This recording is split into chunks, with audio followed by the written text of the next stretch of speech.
Hello viewers, আশা করি সকলে ভালো আছেন। একটা বক্স টিভি আসছে আজকে।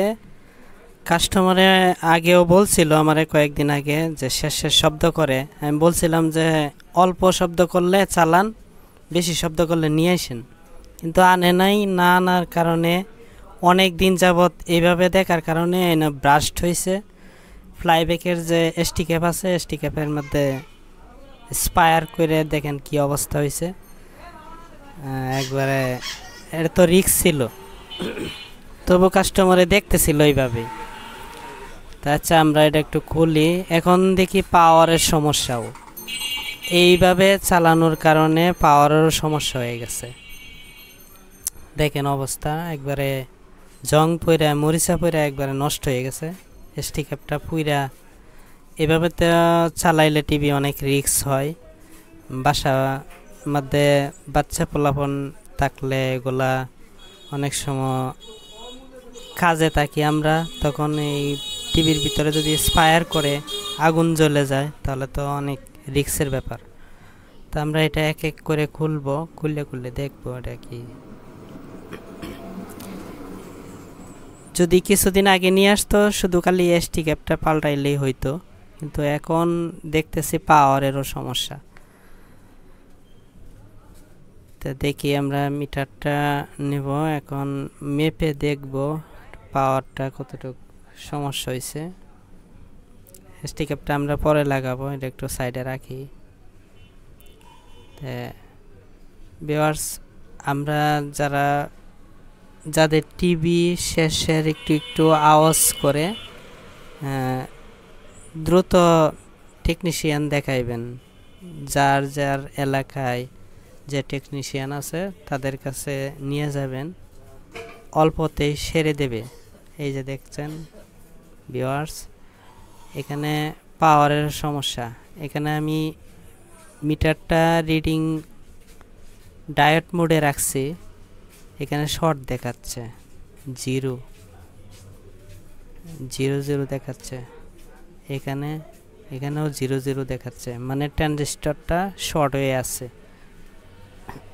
এটা হলো সেকেন্ডারি লাইনের ফিল্টার ক্যাপাসিটারটা, এখানেও শর্ট দেখাচ্ছে। তার মানে এখানেও সমস্যা, আবার পাওয়ারেরও সমস্যা, অনেক সমস্যাই হয়েছে। তো ঠিক আছে, আমরা এটা রিপেয়ার করব, আস্তে আস্তে স্টেপ বাই স্টেপ আগাবো। তো এখানে দেখি আবার মেপে সবগুলো মাপ ঠিক আছে কিনা। এই যে এখানেও শর্ট দেখাচ্ছে, ফ্লাইব্যাকের গোড়ায় এখানে 110 ভোল্ট থাকার কথা, এখানেও শর্ট দেখাচ্ছে, ফুল শর্ট। টিভিটা একদম সার্কিটটা ফুল শর্ট হয়ে গেছে গা, এই এসটি ক্যাপের কারণে, স্পায়ার করার কারণে। তো এইভাবে যদি কারো বাসায় এইভাবে স্পায়ার করে, অবশ্যই মেকার টেকনিশিয়ান দেখাইবেন, কারণ এটা রিস্কের ব্যাপার, অনেক রিস্ক। এখানে আগুনও জ্বলে যেতে পারে। তা আমরা এই ট্রানজিস্টরটা খুলব। এটা হলো ইনপুট ট্রানজিস্টর পাওয়ার সেকশনের। আমরা এটা সাকার দিয়ে খুলব, একটু ধৈর্য ধরে দেখবেন সবাই ভিডিওটা। যারা নতুন আছেন তারা সাবস্ক্রাইব করে দিবেন। তাই যে আমরা C5287, হ্যাঁ 5287 এই ট্রানজিস্টরটা লাগাবো। এটা হচ্ছে নতুন, আর যেটা পুরান এটা অন্য নাম্বার, এটা একই কাজের। C5287 এটা লাগাইলে হবে। তাই আমরা এটা লাগাই দিছি, দেখি।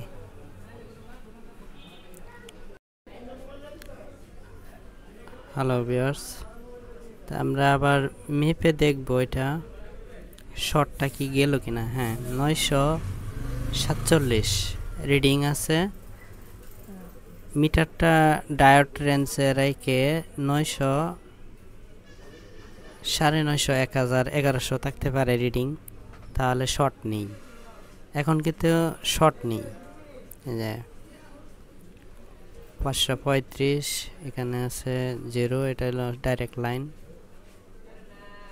এখন ঠিক আছে। এখন সেকেন্ডারিতে কিসের জন্য শর্ট দেখাচ্ছে, এই যে শর্ট দেখাচ্ছিল সেকেন্ডারি, তো এখানেও শর্ট রয়ে গেছে, কিন্তু ইনপুট যে পাওয়ার সেকশন সেটা ঠিক হয়ে গেছে।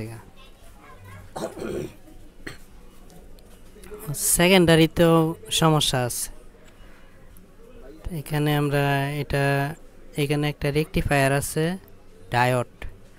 সে ডায়োডটা আমরা খুলে মেপে দেখব এটা কি শর্ট আছে কিনা।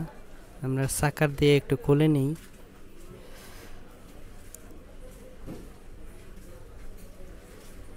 ভিউয়ার্স, যারা অনেক সময় পাওয়ার সমস্যা হয়, এই কারণে অনেক সময় আউটপুট টেন্ডেস্টার কাটতে যায়, অনেক সময় ভার্টিক্যাল আইসি সমস্যা হয়ে যায় এই প্লাইব্যাক স্পায়ার করার কারণে। এটা আমরা একটু মেপে দেখবো। এই যে ডায়োডটা আমরা খুলে নিয়েছি, দেখেন ভিউয়ার্স, ফুল শর্ট দেখাচ্ছে।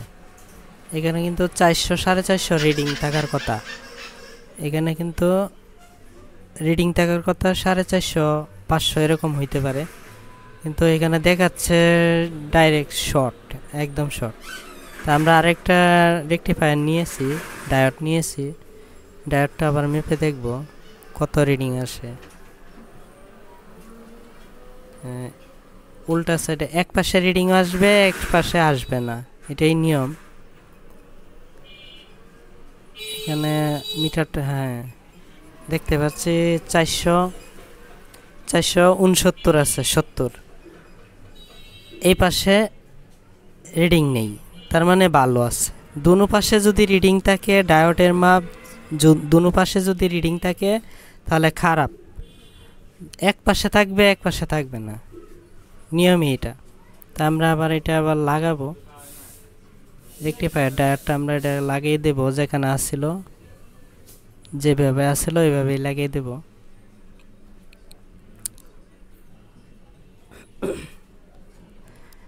চ্যানেলটা যারা সাবস্ক্রাইব করেন নাই এখনো, তারা অবশ্যই সাবস্ক্রাইব করবেন এবং লাইক শেয়ার কমেন্ট করতে ভুলবেন না।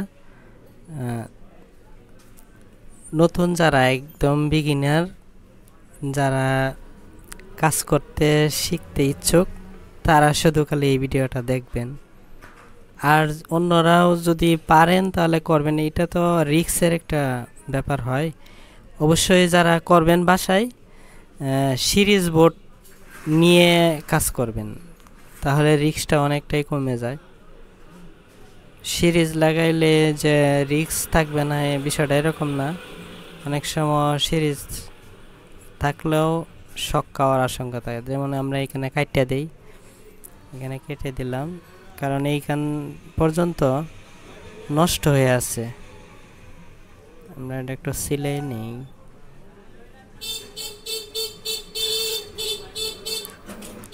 প্লাইব্যাকের মাথাটার যে এটা আমরা একটু সিলে নিলাম। ভিউয়ার্স, শুদ্ধ ভাষায় বলতে পারি না, আপনারা বুঝে নিন যেভাবে আঞ্চলিক ভাষায় বলতেছি। আমার দোকান আছে, দোকানে আমি কাজটা করতেছি। আমি দীর্ঘ অনেক বছর যাবতই হয় কাজ করি। তো এখন তো এলইডির যুগ, এলইডি চলে, এলইডি সবাই। এই যে দেখেন, আমি ফাঁকে দিয়ে এটা আমি পরিষ্কার করে নিচ্ছি। টিউবের যেখানে লাগাবো এই জায়গাটা তো স্পায়ার করে একদম পুড়ে গেছিল, একদম বিশ্রী আছিল। এই যে দেখেন, আমি নতুন একটা এসটি ক্যাপ লাগাইলাম, সুন্দর করে লাগাইলাম। এটা একবার কেরোসিন দিয়ে ভালো করে মুছে এবং পরিষ্কার করে একদম ক্লিন করে আমি এটা আবার লাগাইলাম, কারণ আমার পাওয়ার সেকশন ঠিক হয়ে গেছে, সেকেন্ডারি লাইনও ঠিক হয়েছে।